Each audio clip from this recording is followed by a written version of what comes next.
بسم اللہ الرحمن الرحیم۔ ہیلو دوستو، السلام علیکم۔ کیسا آپ سبھی؟ امید کرتا ہوں کہ آپ سبھی خیریت سے ہوں گے۔ تو اللہ تعالیٰ آپ کیسے خوش رکھے۔ دوستو میں ہوں آفتاب عالم اور آپ دیکھ رہے ہیں SRE اسلامک آفیشیل چینل۔ ناظرین، ایمان اس کائنات کی سب سے بڑی نعمت ہے، اور یہ نعمت جن لوگوں کو حاصل ہے وہ بہت خوش نصیب لوگ ہیں، اور اس سے بھی بڑھ کر خوش نصیب وہ لوگ ہیں کہ جن کا تعلق پہلے کفر سے تھا، پھر اللہ نے ان کو ہدایت دی اور پھر انہوں نے اسلام کو قبول کر لیا۔ دوستو، آج میں آپ کے ساتھ عبدالوریث صاحب کی ویڈیو شیئر کرنے جا رہا ہوں، جو کہ پہلے عیسائی تھے، پھر الحمدللہ انہوں نے اسلام کو پڑھا، اسلام کو سمجھا۔ یعنی پہلے انہوں نے عیسائیت کو بھی پڑھا، عیسائیت ان کی سمجھ سے باہر تھی، عیسائیت ان کو سمجھ نہیں آئی۔ پھر انہوں نے قرآن پاک کو پڑھا، پھر وہ سمجھ گئے کہ اسلامی سچا دین ہے، اسلامی اللہ کا پیارا دین ہے، پھر انہوں نے اسلام کو قبول کر لیا۔ تو آئیے جانتے ہیں عبدالوریث صاحب کے موجبان یہ چھوٹی سی ویڈیو، آپ اس ویڈیو کو اسکرین پر دیکھ سکتے ہیں۔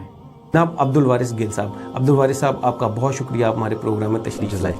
عبدالوارث، آپ ہمیں یہ بتائیے کہ آپ نے اسلام کب اور کیسے قبول کیا؟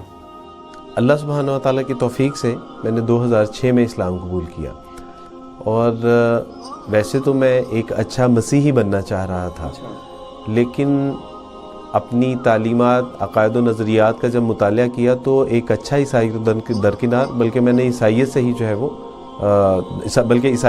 ہے وہ متنفر ہو گیا۔ یعنی کہ ان کے کچھ ایسے عقائد تھے جس کی وجہ سے؟ جی بالکل۔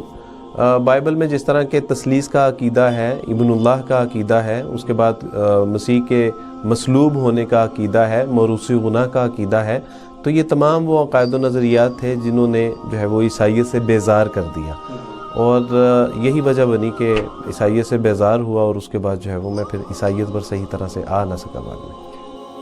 تو آپ جب عیسائیت سے متنفر ہوئے تو پھر آپ نے کون سا مذہب اختیار کیا اس دوران؟ میں اصل میں جب عیسائی تعلیمات، اس میں عقائد و نظریات کا جب مطالعہ کیا تو مجھے یوں محسوس ہو رہا تھا کہ جس طرح یہ تعلیمات زندگی گزارنے کے لیے ناکافی ہیں، اور مجھے اس بات کا اندازہ نہیں تھا کہ اس کے علاوہ بھی دنیا میں جو مذاہب ہیں جن کے اندر پوری کورٹ آف لا ہے، زندگی گزارنے کے ضابطے موجود ہیں، چونکہ اسلام ہم تک کبھی کسی نے پہنچایا نہیں تھا، اور ہم نے جو اسلام پڑھا تھا وہ چرچوں سے پڑھا تھا یا مشنریز سے پڑھا تھا۔ اس وجہ سے جب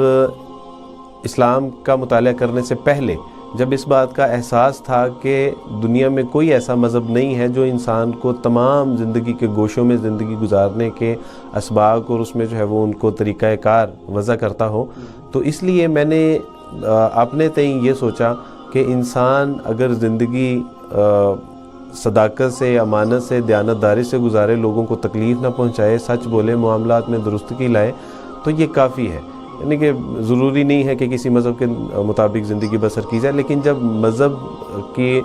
زندگی کے اوپر اس کی ضروریات کو پرکھا، مثال کے طور پہ شادی ہے، اس کے بعد انسان کی جو ہے وہ وفات ہے، اس کے پیدائش کے مواقع ہیں، تو ان کو کس طرح وہ بجا لائے گا، جب ان چیزوں کو سوچتا تھا تو یہاں پر اس بات کی ضرورت محسوس ہوتی تھی کہ انسان کو کسی نہ کسی مذہب کے مطابق تو زندگی بسر کرنی پڑے گی۔ کہنے کا مطلب یہ ہے کہ انسان جب ایک معاشرے میں رہ رہا ہوتا ہے تو اس کو مختلف جو ہے رسومات ادا کرنی ہوتی ہیں، مذہبی بھی ہیں اور معاشرتی بھی ہیں۔ تو مثلاً اگر وہ شادی کرے گا تو وہ کیسے شادی کرے گا؟ اگر وہ سینیگاگ میں جائے گا، وہ چرچ میں جائے گا، پھیرے دلائے گا، وہ نکاح پڑھائے گا، اگر وہ مر جائے گا، لٹکایا جائے گا، دفنایا جائے گا، یا اس کو جو ہے وہ آگ میں جلایا جائے گا، تو یہاں پر مجھے آ کے اس بات کی ضرورت محسوس ہوئی کہ کسی نہ کسی مذہب کی پیروی جو ہے وہ ناگزیر ہے۔ تو پھر آپ نے تحقیق کا سلسلہ شروع کیا اس کے بعد؟ جی بالکل۔ اس کے بعد پھر یہ ہوا کہ میں نے سوچا کہ مجھے دیگر مذاہب کا مطالعہ بھی جو ہے وہ کرنا چاہیے، اور عیسائیت اور یہودیت تو ہمارے گھر کا مذہب تھا، اس کو ان ڈیٹیل ہم نے پڑھا تھا، جو ہے وہ سمجھا تھا۔ اس کے علاوہ یہ ارادہ تھا کہ دنیا میں جو بڑے مذاہب ہیں ان کا مطالعہ کیا جائے۔ چونکہ میں مسلم معاشرے میں رہتا تھا تو اس لیے میں نے اسلام کا مطالعہ کیا۔ جب اسلام کا مطالعہ کرنے کا فیصلہ کیا اور اسلام کو پڑھا، سمجھا، تو اس بات کی پوری وضاحت ہو گئی کہ جو اسلام توحید کا تصور پیش کرتا ہے، جو کانسیپٹ آف دا سنگولیرٹی اسلام پیش کرتا ہے، پوری کائنات کے مذاہب میں یہ فلسفہ توحید اور کہیں نہیں ملتا، اور زندگی گزارنے کے جو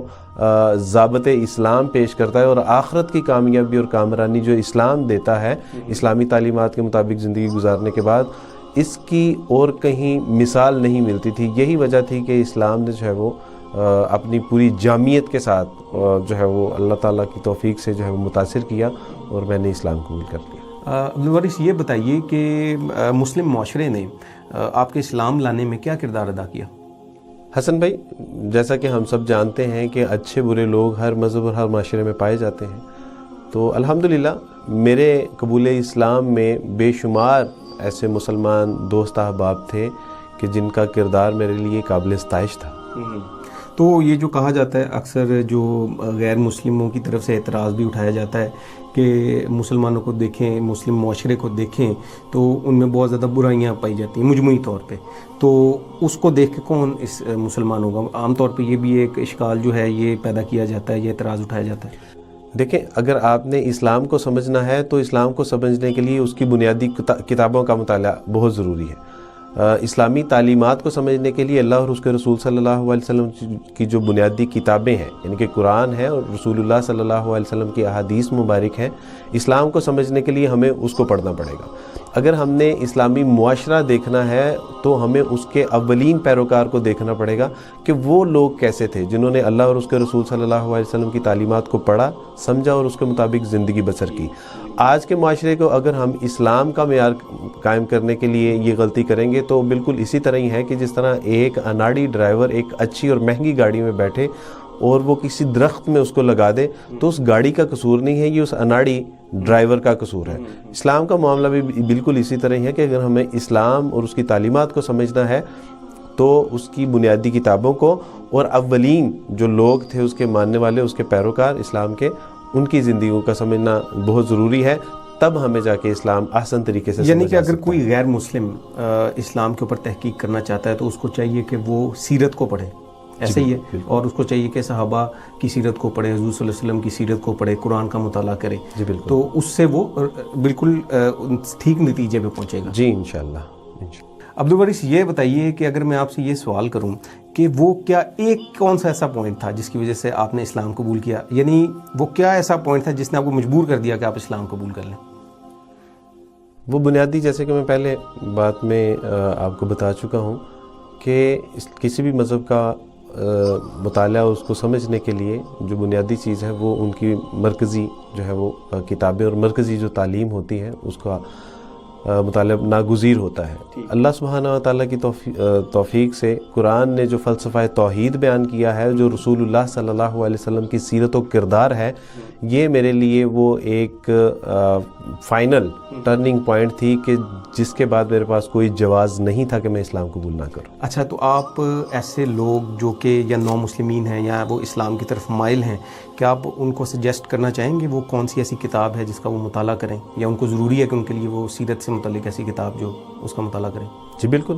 کوئی بھی غیر مسلم اگر اسلام کا مطالعہ کرنا چاہتا ہے، خصوصاً رسول اللہ صلی اللہ علیہ وسلم کی سیرت کے حوالے سے، تو رحمۃ للعالمین مولانا قاضی سلمان منصور پوری رحمۃ اللہ علیہ کی اور الرحیق المختوم کا مطالعہ بہت مفید رہے گا اس کے حوالے سے۔ عبدالوارث یہ بتائیے کہ آپ الحمدللہ ایک ادارہ چلا رہے ہیں جو کہ غیر مسلموں میں دعوت اسلام کا کام کر رہا ہے، اور نو مسلمین جو نئے اسلام قبول کرنے والے ہیں ان کے معاشرتی اور معاشی جو مسائل ہیں ان کو حل کرتا ہے۔ آپ یہ بتائیں کہ غیر مسلموں میں دعوت کا کیا طریقہ کار ہونا چاہیے، یعنی کہ ان کو اسلام کی دعوت کیسے دی جائے؟ غیر مسلموں میں دعوت و تبلیغ کے لیے اگر کوئی داعی کا کردار اپنانا چاہتا ہے تو اس کو چاہیے کہ وہ رسول اللہ صلی اللہ علیہ وسلم کی سیرت کے مطابق زندگی بسر کرنا شروع کر دے، وہ ایک اچھے داعی کا کردار ادا کر سکتا ہے۔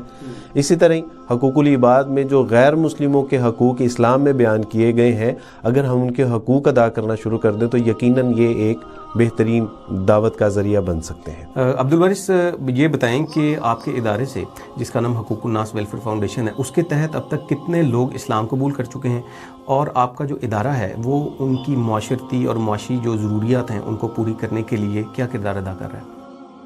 حسن بھائی، اب تک جو ہے وہ اللہ سبحانہ و تعالیٰ کی توفیق سے 455 لوگ اس ادارے کے تحت حلقہ بگوش اسلام ہو چکے ہیں،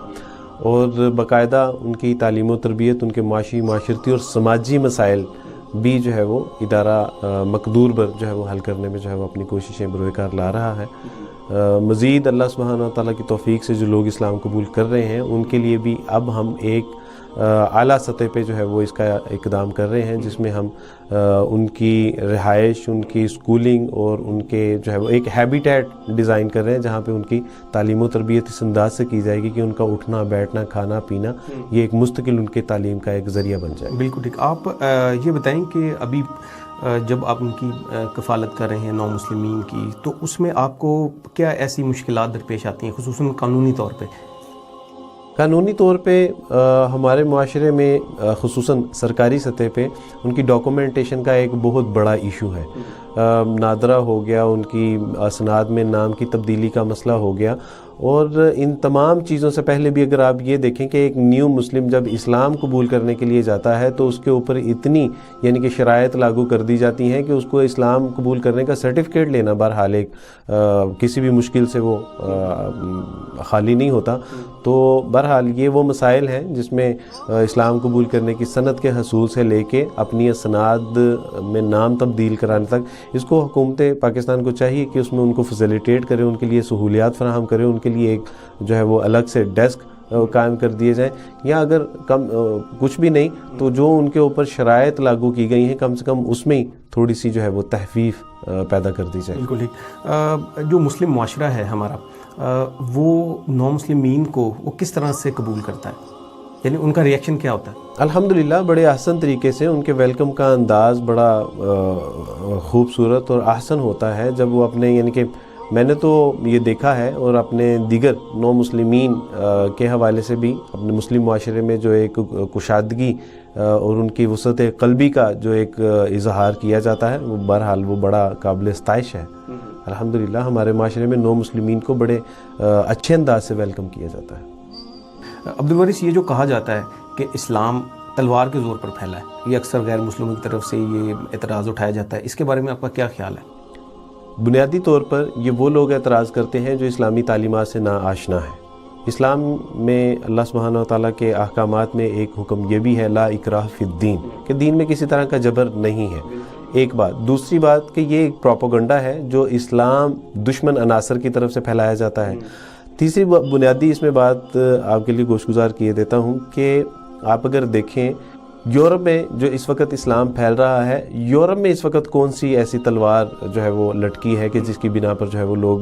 جوک در جوک اسلام قبول کر رہے ہیں؟ نہ صرف اسلام قبول کر رہے ہیں، اگر ان کو زبردستی مسلمان کیا ہے تو وہ آگے اسلام قبول کرنے کا ذریعہ کیوں بن رہے ہیں؟ یعنی کہ میں اس بات کا شاہد ہوں کہ میرے اوپر کسی نے نہ کوئی جبر کیا، نہ کوئی زبردستی کی، نہ کوئی تلوار میری گردن پہ رکھی، اور اللہ سبحانہ و تعالیٰ نے میرے ذریعے سے تقریباً 450 لوگوں کو مسلمان کر دیا۔ تو میں خود اس بات کی شہادت ہوں کہ نہ تو اسلام ایسی تعلیمات کی حمایت کرتا ہے کہ جس میں لوگوں کو زبردستی اسلام میں لایا جائے، اور نہ ہی اسلام کی یہ تعلیمات ہے۔ اچھا، ایک کویسچن اور میرے ذہن میں آ رہا ہے آپ کی بات سن کے کہ جو پاکستان مخالف قوتیں ہیں، پاکستان جو مخالف جو لوگ ہیں کہہ لیں، یا جماعتیں ہیں یا کوئی بھی ایسے گروہ ہیں، وہ یہ پروپیگنڈا پاکستان کے بارے میں بہت زیادہ کرتے ہیں کہ پاکستان میں جو اقلیتیں ہیں وہ محفوظ نہیں ہیں۔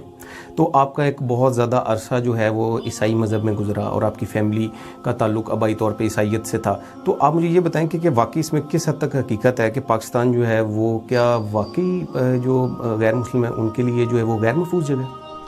دیکھیں، اللہ سبحانہ و تعالیٰ کی توفیق سے اسلام کا بنیادی جو اقلیتوں کے حوالے سے جو بنیادی تعلیم ہے اس کو آپ اگر مطالعہ کریں تو آپ حیران ہو جائیں گے کہ پوری کائنات میں کوئی قوم، کوئی ملک، کوئی مذہب اتنے حقوق نہیں دیتا جتنے کہ اسلام غیر مسلم اقلیتوں کے حقوق جو ہے وہ فراہم کرتا ہے۔ اگر آپ بات کریں پاکستان کی، تو پاکستان میں یعنی کہ جب میں اقلیت میں شامل تھا تب ہم نے دیکھا کہ ہمیں پریورٹی پہ رکھا جاتا تھا، یعنی کہ ان کے لیے الگ سے سیٹیں ہیں، ان کے لیے الگ سے کوٹا ہے، ان کو الگ سے جو ہے وہ اپنا حمایت حاصل ہوتی ہے۔ اور پھر دیکھیں کہ وہ کتنی آزادی کے ساتھ اپنے عقائد، نظریات، اپنی مذہبی رسومات کو بجاور لاتے ہیں، بلکہ مسلمان ان میں جو ہے وہ اکثر آپ نے دیکھا ہوگا کہ پیش ہوتے ہیں۔ اور یہاں تک کہ ایسے ممالک موجود ہیں جہاں پروٹیسٹنٹ کیتھولک اور کیتھولک پروٹیسٹنٹ کے علاقوں میں اپنی دعوت سرگرمیاں سر انجام نہیں دے سکتا. لیکن پاکستان میں آپ کو ملے گا کہ مختلف اسکول کالج اور یونیورسٹیوں میں وہ اپنے دعوتی لٹریچر، آپ سیرگاہوں میں چلے جائیں، آپ ٹھنڈے مقامات پہ چلے جائیں تو وہاں پہ یہ لوگ اپنی دعوت تبلیغ کرتے ہوئے نظر آئیں گے، جبکہ کرسچن ایسی کنٹریز ہیں جہاں پہ ان کو دعوت و تبلیغ کی اجازت نہیں ہے. تو آپ دیکھیے کہ اگر اس کا آپ موازنہ کریں ہندوستان کے ساتھ، گجرات میں کیا ہوا، کشمیر میں کیا ہو رہا ہے، اور دیگر ممالک میں اس وقت جو پوری مسلم کمیونٹی کے ساتھ جو ظلم و ستم ڈھائے جا رہے ہیں، بلکہ اب تو نمبرنگ جو ہے وہ دی جاتی ہے کہ اگر آپ مسلمان عورت کا حجاب کھینچیں گے، اس کے اوپر کوئی چیز پھینکیں گے، اس کو نقصان پہنچائیں گے، تو اس کو اب نمبر، اور پوری دنیا میں، اور یہ وہ لوگ ہیں جو اپنے آپ کو جو ہے وہ آزاد فکر کا حامل قرار دیتے ہیں. تو اللہ سبحانہ و تعالیٰ کی توفیق سے پاکستان میں جتنی اقلیتوں کو جو ہے وہ حمایت حاصل ہے اور جتنی ان کی جو ہے وہ تحفظ ان کو فراہم کیا جاتا ہے، پوری دنیا میں کوئی ایسا ملک نہیں ہے جہاں پہ اقلیتوں کو. جی میرا خیال ہے کہ کرسچن کمیونٹی کے علاوہ جو ایک بہت بڑی تعداد جو ہے سکھوں کی آباد ہے یہاں پہ، اور ہندوؤں کی آباد ہے، اور ہم نے نہیں کبھی سنا کہ ان کے اوپر کوئی ایسا ظلم ہوا ہو، یا یہ صرف میرا خیال ہے انڈیا کا بھی ایک پروپیگنڈا ہے. اور دوسرا میرا خیال ہے کہ یہ جو بیرونی جو سازشیں ہیں جس میں قادیانی بہت پیش ہیں، اور یہ قادیانی میرا خیال ہے کہ یہ بات پوری دنیا میں پھیلاتے ہیں کہ پاکستان میں جو اقلیتیں جو وہ غیر محفوظ ہیں، تاکہ پاکستان کو ڈی اسٹیبلائز کیا جائے. پاکستان میں دیکھیں کہ اگر یہ اپنے آپ کو اقلیت تسلیم کر لیں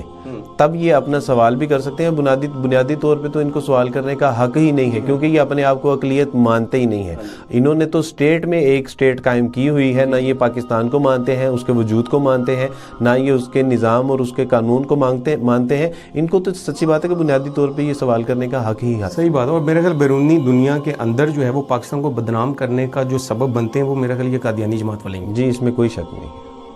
عبدالوارث آپ کے ساتھ بڑی زبردست گفتگو جو ہے وہ جاری ہے، لیکن ہمارا جو پروگرام ہے اس کا ایک فارمیٹ ہے اور ہم ایک ٹائم میں اس کو مکمل کرنا ہوتا ہے. تو آپ کے ساتھ انشاءاللہ ہم کبھی دوبارہ ڈیٹیل میں کچھ اور ٹاپکس جو ہیں اس کے پہ پروگرام کریں گے. آپ ہمیں لاسٹ میں یہ بتائیے کہ اب آپ کی زندگی کا کیا مقصد ہے؟